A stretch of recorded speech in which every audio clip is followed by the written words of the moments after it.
Wow, Mama, look at all this cool stuff. Golly, I just with. Rated NFYK, not for your kids.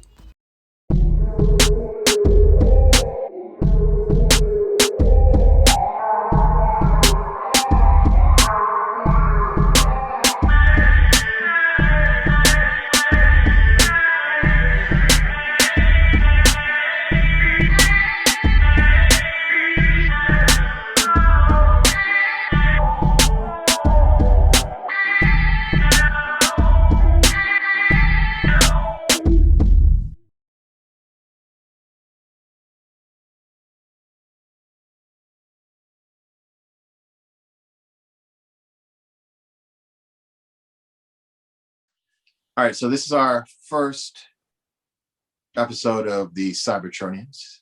Mm-hmm. This is Cy Prime. I am Afro Allspark. So we are going to get in this and start talking about Megatron. It was a good character to start with because of the conflicts of Megatron. So I'm going to ask Cy Prime some questions. He's going to give his answers, and then that will fill in our viewers, which is you. So the first question is, where was Megatron created?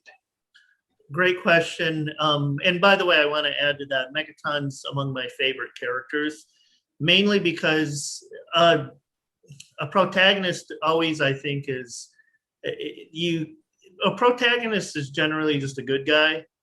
And Megatron is kind of the de facto villain, and you can always tell how good or complex a comic book or a character is, a fictional character is, by their villain, I think. And Megatron, though in the G1 cartoon, he's kind of just a sort of one-dimensional villain, the bad guy. As they expanded the universe and it evolved, he really became much more complex. Megatron was actually created on a planet in a place called Tarn, and at least in the IDW comic books, he was known as Megatron of Tarn, and that's where he originates from. So he was always Megatron. He was, as far as I know, he was always Megatron. I know in the Wikipedia it says that he took up the name Megatronus as he was a gladiator. Megatronus is actually one of the 13 primes in a different universe. And understand this about Transformers. Transformers do not possess a set continuity or canon. Right. So unlike James Bond or Star Wars, there's no prime canon that in continuity that exists throughout. There's always different stories that crop up. And so we're going to follow the IDW. I'd say that's the most fleshed out one. There's also the Marvel comics, I'll admit I'm not too familiar with, both the American and the UK versions. I know the Generation 1 cartoon and the IDW best of all. And I'm also learning about going right now through the 2019 IDW comics, which are currently in print, and new ones are coming out every month.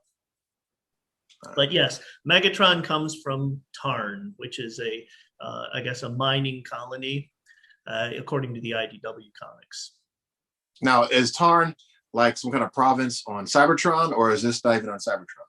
As far as I remember, it is a province on Cybertron, or it may be its own planet. Actually, I think it is its own planet, like a colony planet. Right. And Megatron, it was a mining area, though. I do know that about it. Let me get the correct answer on that, because it's funny because I remember. Let me see. I'll just look it up really quickly because I don't want some nerd getting all pissed off. So let me see. I'm recording still. Tarn colony location.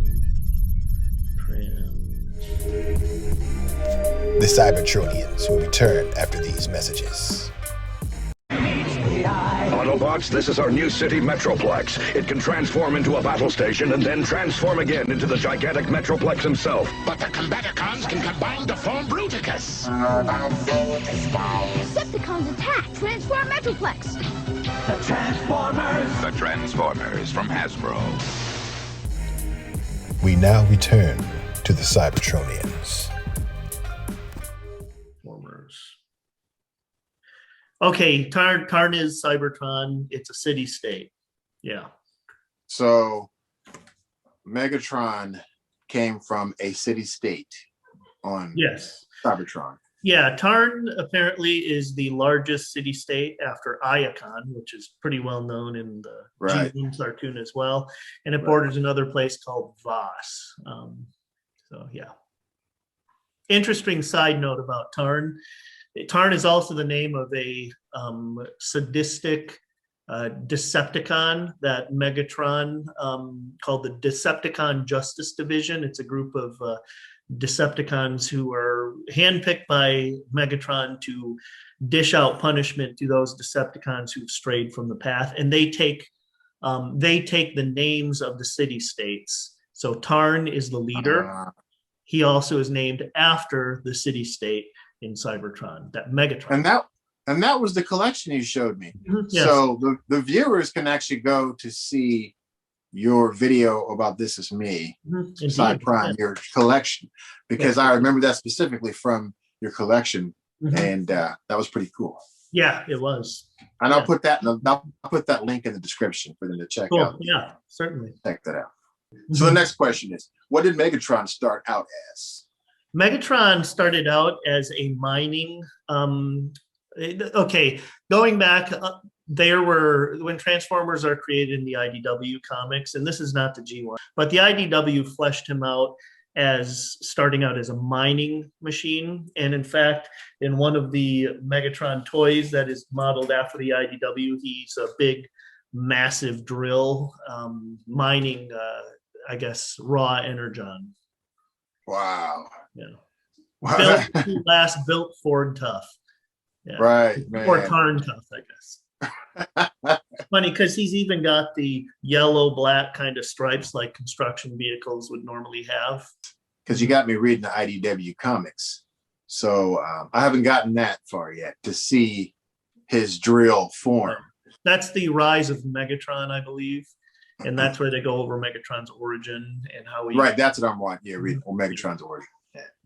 So was Megatron, so since we know about his beginnings, was he always was his ambitions were they always to dominate? Did he always want to dominate? That's a great question. In the G1 they have him very one-dimensionally, just wanting power and a lot of catchphrases, but that kind of provided a framework for how they could make him more complex. He's, believe it or not, started out as very much a thinker, writer, where he had many philosophical writings and ideas of how civilization should proceed. At the time, there was this thing in the IDW comics, this functionalist movement, which is what in Cybertron, it was mainly bureaucratic Autobots. And when they created new Transformers like Megatron, they had to adhere to their primary function, which was pretty rigid. So a robot or an android that was created for mining, that was all that it could ever aspire to. That would suck. Yeah, Megatron believed that they should have choice and be able to determine their future. So he was very much into social causes and was not a violent being at all, ironically. So that's the difference between the G1 cartoon, which is my favorite, but I'm also enjoying the IDW comic book because it goes into more depth and it's a lot more violent. Oh yes, yeah, much more violent, complex, not for children. And they really flesh Megatron out well, where he's almost someone who you find pretty compelling, and you can understand how he's strayed so far from what he had originally intended. Right. Okay, so he went from a miner to a gladiator. So how did he get into the gladiator games? Did he enjoy it? Did he enjoy being a gladiator? There's a series of circumstances which is very strange and pretty cool how IDW fleshed this out. He and a friend of his named Impactor, who, if many people recognize that name in the Marvel comics, that was he was the leader of the Wreckers, the Autobot Special Forces team. Well, Megatron in the comics is out in the bar with his drinking Energex, which is an Energon spirit that they drink, hanging out with Impactor in the bar, and these two Autobot, I guess, police types are giving a hard time to this other Autobot called Rung, which is a psychologist or a therapist Autobot, which, this is a spoiler alert, later on you find out that that's actually Primus, the very first Transformer. Oh, okay, yeah. Rung was at the first incident that got Megatron arrested because they tossed Rung into Megatron's table, angering Impactor. So Impactor got into a fight with these two, I guess, magistrate or city officers or something, which caused Megatron to get arrested. Megatron then got kind of bullied by another wrecker, later on a psychotic Autobot called Whirl, who at the time was another security transformer or Cybertronian. And then he eventually somehow bumped into Orion Pax, later to be known as Optimus Prime. Optimus Prime was pretty kind of enthralled by some of the writings that Megatron had created. And it was a memorable meeting, kind of a cool throwback to earlier times. But yeah, and through there, but so that's where Megatron first got in trouble. But I'm confused. I do know that there was an uprising in Tarn where they were going to shut down the mine, and one of the mining bots got irritated and started protesting, kind of like you'd see in a union sort of gathering. And then he started getting beat up by one of the bodyguards of the senator that was there to announce that it was getting shut down. And Megatron ended up getting caught in the scuffle and ended up killing that bodyguard or security Cybertronian. And that's where he got arrested. And that's also where he met Rumble and Frenzy, two of Soundwave's minions. And that's kind of how they started getting into the Gladiator games, because they were in prison. And they, I know that that's kind of where the start of his descent into seeking power and finding solace and strength. The Cybertronians will return after these messages. 蘇れ超ロボットたち君が選ぶ君のヒーロー戦え超ロボット生命体トランスフォーマー We now return to the Cybertronians. But yeah, and interestingly, you'll probably put this up, but in the Rise of Megatron, they show they have a little cameo by Psykill, the GoBot. Right. And Megatron's fighting him, and he basically turns into his alt mode and ends up finishing Psykill. They never name Psykill, but yeah, right. Megatron, Megatron, Big Baddie versus Big Baddie GoBots. He has his way with them.